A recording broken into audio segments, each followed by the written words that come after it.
কবরের আযাব কি শুধু আত্মার ওপর হবে নাকি আত্মা ও দেহ উভয়টির ওপর হবে? আসসালামু আলাইকুম ওয়া রাহমাতুল্লাহি ওয়া বারাকাতুহু। প্রিয় দর্শক, মৃত্যুর পর সাধারণত বেশিরভাগ মানুষকে কবর দেওয়া হয়। তবে কোনো কোনো ক্ষেত্রে দেখা যায় দেহ পুড়িয়ে ফেলা হয় অথবা বনে জঙ্গলে পড়ে থেকে পচে গলে যায়, পানিতে ডুবে পচে যায়। সবচেয়ে বড় কথা হলো কবর দিলেও একসময় তা ঠিকই পচে গলে মাটিতে মিশে যায়। তাই আমাদের মনে প্রশ্ন জাগে, কবরের আযাব কি শুধু আত্মার উপর হয় নাকি আত্মা ও দেহ উভয়টির উপর হয়? শুধু আত্মার উপর হওয়াটা তো বোধগম্য, কিন্তু আত্মা ও দেহ উভয়টির উপর হওয়াটা কি বোধগম্য নয়? তাই আজ আমরা এই জটিল বিষয়টি নিয়ে দলিল ও তথ্য প্রমাণের আলোকে বিস্তারিত আলোচনা করব ইনশাআল্লাহ। কবর বলতে কি বোঝায়? সুপ্রিয় দর্শক, আমরা সবাই শুনেছি কবর হলো আখিরাতের প্রথম ঘাঁটি। নেককাররা সেখানে থাকবেন বেহেশতের আরামে, আর বদকাররা থাকবে জাহান্নামের আযাবে। আযাব বা আরাম চলতে থাকবে কিয়ামত পর্যন্ত। নবী করিম সাল্লাল্লাহু আলাইহি ওয়াসাল্লামের ভাষ্য মতে কবর হবে জান্নাতের বাগান অথবা জাহান্নামের গর্ত। অন্য হাদিসে এসেছে কবর আখিরাতের প্রথম মঞ্জিল। কেউ তা থেকে রক্ষা পেলে পরের ঘাঁটিগুলো থেকে রক্ষা পাওয়া সহজ হবে, এবং তা থেকে রক্ষা না পেলে পরের ঘাঁটিগুলো পাড়ি দেওয়া খুব কঠিন হবে। সুপ্রিয় দর্শক, আলোচ্য দুটি হাদিস সহ অসংখ্য হাদিসে কবর শব্দটি উল্লেখ করা হয়েছে। কোনো হাদিসে কবরের অস্তিত্বের কথা বলা হয়েছে, কোনো হাদিসে কবরের কঠিন আযাবের কথা রয়েছে, আবার কোনো হাদিসে কবরের আযাব থেকে বাঁচার প্রার্থনা করা হয়েছে। কিন্তু এই কবর মানে কি? কবর মানে কি গর্ত নাকি মাটি চাপা দেওয়া? আসলে ইসলামের দৃষ্টিতে মানুষের জীবন হলো দুটি, দুনিয়ার জীবন ও আখিরাতের জীবন। দুনিয়ার জীবন শুরু হয় মায়ের গর্ভ থেকে জন্ম লাভ করার মাধ্যমে, আর আখিরাতের জীবন শুরু হয় হাসরের মাঠে পুনরুত্থানের মাধ্যমে। এই দুই জীবনের মাঝখানে একটি সাময়িক জীবন আছে। আল কুরআনের ভাষায় এই মধ্যবর্তী জীবনকে বলা হয় বারজাখ। বারজাক অর্থ পর্দা বা প্রতিবন্ধক, যা দুটি জিনিসের মধ্যে আড়াল বা প্রতিবন্ধকতা সৃষ্টি করে। প্রিয় দর্শক, যেহেতু বারজাখের জীবন দুনিয়া এবং আখেরাত এই দুই জীবনের মধ্যে পর্দার মতো আড়াল তৈরি করে, তাই একে বারজাখ বলা হয়। যেমন মৃত্যুর সময় মানুষের বেঁচে থাকার আকাঙ্ক্ষার কথা উল্লেখ করে আল্লাহ রাব্বুল আলামিন পবিত্র কোরআনে বলেছেন, হাত্তা ইযা জা আহাদাহুমুল মাউতু ক্বালা রাব্বির জিউন। যখন কারো মৃত্যু এসে যায় তখন সে আকুতি এবং বিনতি করে আল্লাহ পাক রব্বুল আলামিনকে বলে, আমাকে আর কটা দিন বেঁচে থাকতে দিন। কিন্তু আল্লাহ পাক রব্বুল আলামিন বলেন, কখনো নয়, কাউকে আর বিন্দুমাত্র সুযোগ দেওয়া হবে না। পবিত্র কোরআনে আরো উল্লেখ আছে, ওয়ামিউ ওয়ারাইহিম বারযাখুন ইলা ইয়াউমি ইউবআসুন। মৃত্যুর পর তাদের সামনে রয়েছে বারজাখ, যা প্রলম্বিত হবে হাসরের মাঠে। মৃত্যুবরণের পর থেকে মানুষের জীবনে এই যে অধ্যায় শুরু হয় তাকে বারজাখ বলা হয়। এ সময়ে অধিকাংশ মানুষকে মাটিতে গর্ত খুঁড়ে সমাহিত করা হয়, যাকে এক কথায় কবর দেওয়া বলা হয়। তবে কোনো কোনো মানুষকে ইচ্ছাকৃতভাবে মাটিতে সমাহিত করা হয় না, অথবা সমাহিত করার সুযোগ হয় না। কাউকে হয়তো আগুনে পুড়িয়ে ছাই করে ফেলা হয়, কেমিক্যাল দিয়ে গলিয়ে ফেলা হয়, বনে জঙ্গলে পড়ে থেকে পচে গলে যায়, অথবা প্রিয় দর্শক হিংস্র জন্তু খেয়ে ফেলে কিংবা পানিতে ডুবে পচে যায়। তো যাই হোক, মৃত্যুর পরবর্তী এই পরিস্থিতিটাকেই বলা হয় বারজাখের জীবন। চাই কবর দেয়া হোক, পুড়িয়ে ফেলা হোক, পচে যাক বা অন্য কিছু হোক, তবে যেহেতু অধিকাংশ ক্ষেত্রে মানুষকে কবর দেওয়া হয়, তাই হাদিসে মধ্যবর্তী এ সময়টাকে কবর বা কবরের জীবন বলা হয়েছে। সুতরাং এ আলোচনার ভিত্তিতে বলা যায় কবর মানে শুধু মাটিতে সমাহিত করা নয়, বরং কবর মানে হলো মৃত্যুর পরবর্তী সময় যা পুনরুত্থান পর্যন্ত প্রলম্বিত হবে। এক কথায় মৃত্যুর পর থেকে হাসরের মাঠে জীবিত হওয়ার আগ পর্যন্ত এ সময়টাকে বারজাখ বা কবর বলা হয়। কবরের আযাব কি সত্য? প্রিয় দর্শক, আহলে সুন্নাহ ওয়াল জামাতের সর্বসম্মত আকীদা হলো প্রযোজ্য ক্ষেত্রে কবরের আযাব সত্য। অর্থাৎ বারজাখের জীবনে কোনো কোনো ব্যক্তি আযাবের সম্মুখীন হবেন, আবার কোনো কোনো ব্যক্তি নিয়ামত উপভোগ করবেন। যে শাস্তির যোগ্য সে আযাব ভোগ করবে, আর যিনি পুরস্কারের যোগ্য তিনি নিয়ামত উপভোগ করবেন। কিন্তু প্রশ্ন হলো, আযাব মানে কি? ইসলাম প্রিয় দিনী ভাই ও বোনেরা, যা সহ্য করা কষ্টকর তাকে আরবি ভাষায় আযাব বলা হয়। অর্থাৎ শারীরিকভাবে যদি কোনো কিছু সহ্য করা কষ্টকর হয় সেটাকে যেমন আযাব বলা হয়, তেমনি মানসিকভাবে যা কিছু সহ্য করা কষ্টকর সেটাকেও আযাব বলা হয়। তাছাড়া শারীরিক বা মানসিক তীব্র কষ্টকেও আযাব বলা হয়। মানসিক কষ্ট হলো ভালোবাসার কষ্ট, আর শারীরিক কষ্ট হলো সফর বা ভ্রমণের কষ্ট। যেমন একটি হাদিসে এসেছে, সফর হলো এক ধরনের আযাব। অতএব বোঝা যায় আযাব মানে হলো শারীরিক নির্যাতন, মানসিক নির্যাতন অথবা শারীরিক মানসিক উভয় ধরনের নির্যাতন। আয়েশা রাদিয়াল্লাহু তাআলা আনহু থেকে বর্ণিত, এক ইহুদি নারী কবর আযাব সম্পর্কে আলোচনা করে তাকে দোয়া করে বলল, আল্লাহ আপনাকে কবরের আযাব থেকে রক্ষা করুন। পরে তিনি এ সম্পর্কে রাসূলুল্লাহ সাল্লাল্লাহু আলাইহি ওয়াসাল্লামের নিকট জিজ্ঞাসা করলেন। রাসূলুল্লাহ সাল্লাল্লাহু আলাইহি ওয়াসাল্লাম বললেন, হ্যাঁ, কবরের আযাব সত্য। আল্লাহ পাক রব্বুল আলামিন মদিনার মুনাফিকদের সম্পর্কে বললেন, অচিরেই আমি তাদের দুইবার আযাব দেব, অতঃপর আমি তাদের নিয়ে যাব মহা শাস্তির দিকে। এ আয়াতে আল্লাহ তাআলা বলেছেন মুনাফিকদের দুইবার আযাব দেওয়া হবে। কোন তাফসীরবিদ বলেন এখানে দুইবার বলতে একবার দুনিয়ার জীবনে ভয়, ক্ষুধা ও যুদ্ধে পরাজয় ইত্যাদি শাস্তি বোঝানো হয়েছে, আর একবার কবরের জীবনের শাস্তি বোঝানো হয়েছে। তবে অন্যান্য তাফসীরবিদের মতে দুইবার বলতে একবার দুনিয়ার জীবনে ধন সম্পদ ও সন্তান সন্ততির ক্ষতি এবং আরেকবার আখিরাতে জাহান্নামের শাস্তি বোঝানো হয়েছে।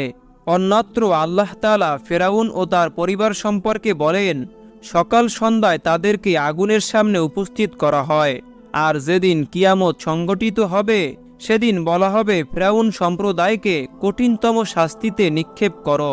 মুফাসসিরগণ বলেন আলোচ্য আয়াতে সকাল সন্ধ্যায় আগুনের সামনে উপস্থিত করার মাধ্যমে বারজাখের আযাবের কথা বলা হয়েছে, কেননা আয়াতের পরের অংশে সুস্পষ্টভাবে কিয়ামতের দিন কঠিনতম শাস্তিতে নিক্ষেপ করার কথা উল্লেখ করা হয়েছে।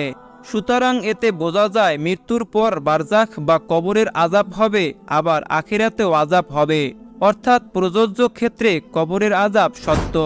কবরের আযাব কি আত্মার উপর হবে না দেহের উপর হবে?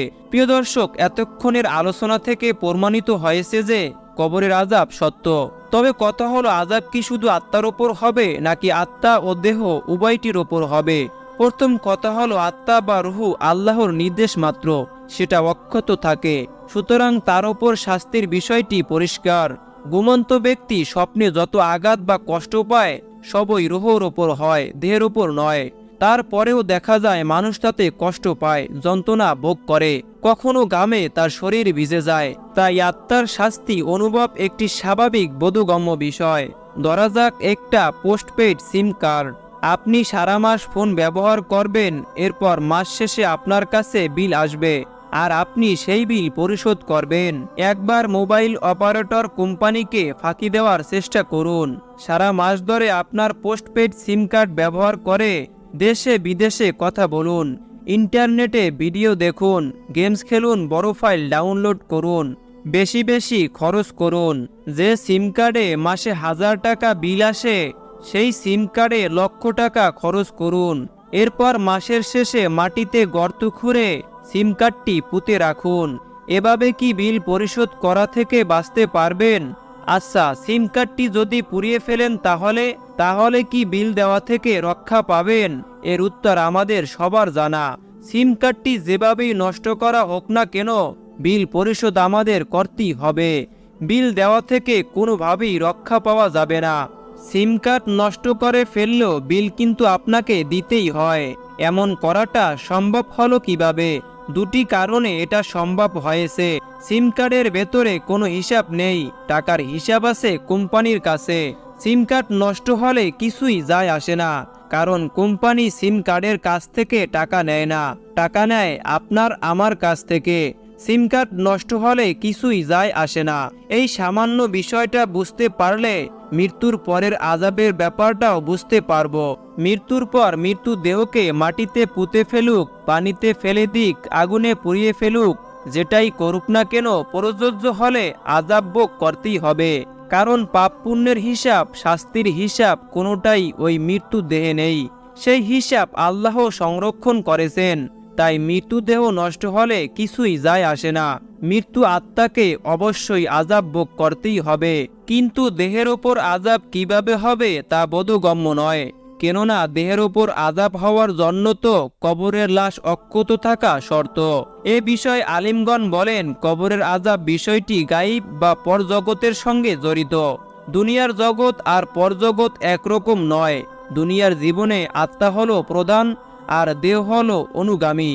আত্মা দেহকে পরিচালনা করে, হাঁটতে, বসতে, চলতে, ফিরতে, দেখতে এবং শুনতে, স্পর্শ করতে আদেশ করে। তবে দেহের খাঁচার ভেতরেই আত্মা বসবাস করে এবং জন্মের পর থেকে শুরু করে মৃত্যু পর্যন্ত দীর্ঘ সময় দেহকে কেন্দ্র করে আত্মা টিকে থাকে। পক্ষান্তরে বারজাখের জীবনে দেহের খাঁচা ছাড়াও আত্মা বসবাস করতে পারে। তাছাড়া দীর্ঘ সময়ের পরিবর্তে স্বল্প সময়ের জন্য দেহের ভেতরে ফিরে আসতে পারে এবং দেহের ভেতরে অবস্থান করেও হাঁটা, বসা, চলাচল, দেখাশোনা, স্পর্শ ইত্যাদি নাও করতে পারে। মোট কথা, বারজাখের জীবনে আত্মা এবং দেহের সম্পর্ক দুনিয়ার জীবনের মতো হবে না, বরং সেটা ওই জগতের উপযোগী এবং অবস্থা অনুসারে হবে, যা জাগতিক জ্ঞান দিয়ে বোঝা সম্ভব নয়। সুতরাং দুনিয়ার পদ্ধতির উপর ভিত্তি করে বারজাখের কথা কল্পনা করা সঠিক নয়। আলিমগণ আরও বলেন, বারজাখের জীবনে দেহের ভেতরে আত্মা ফিরে আসার বিষয়ে জানার একমাত্র মাধ্যম হল ওহী। ওহী ব্যতীত অন্য কোনো মাধ্যম হতে যেমন এ বিষয়ে জানার সুযোগ নেই, তেমনি ওহীর মাধ্যমে যতটুকু জানা যায় তার চেয়ে বেশি কিছু জানার সুযোগ নেই। ওহী তথা সহিহ হাদিসের মাধ্যমে আমরা যা জানতে পেরেছি, বারজাখের জীবনে আত্মা এবং দেহ একত্রিত হবে। তবে সেটা কিভাবে হবে, কি প্রক্রিয়ায় হবে, কতক্ষণ সময়ের জন্য হবে, দীর্ঘ সময়ের জন্য নাকি স্বল্প সময়ের জন্য, তা বলা হয়নি। অবশ্য আল্লাহ রাব্বুল আলামিন যে এ কাজ সহজেই করতে পারবেন, এ ব্যাপারে সন্দেহের কোনো অবকাশ নেই। তাই রাসূলুল্লাহ সাল্লাল্লাহু আলাইহি ওয়াসাল্লাম বলেছেন, মুমিন হিসাবে আমরা নির্দ্বিধায় তা বিশ্বাস করি। কেননা আল্লাহ পাক রব্বুল আলামিন সুস্পষ্টভাবে কোরআনে ইরশাদ করেন, ওয়ামা আতাকুমুর রাসূলু ফাকুযুহু ওয়ামা নাহাকুম আনহু ফান্তাহু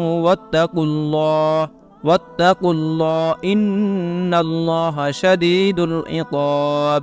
হে মুমিনগণ, রাসূলুল্লাহ সাল্লাল্লাহু আলাইহি ওয়াসাল্লাম তোমাদের যা দেন তা গ্রহণ করো এবং যা নিষেধ করেন তা থেকে বিরত থাকো, আর আল্লাহকে ভয় করো।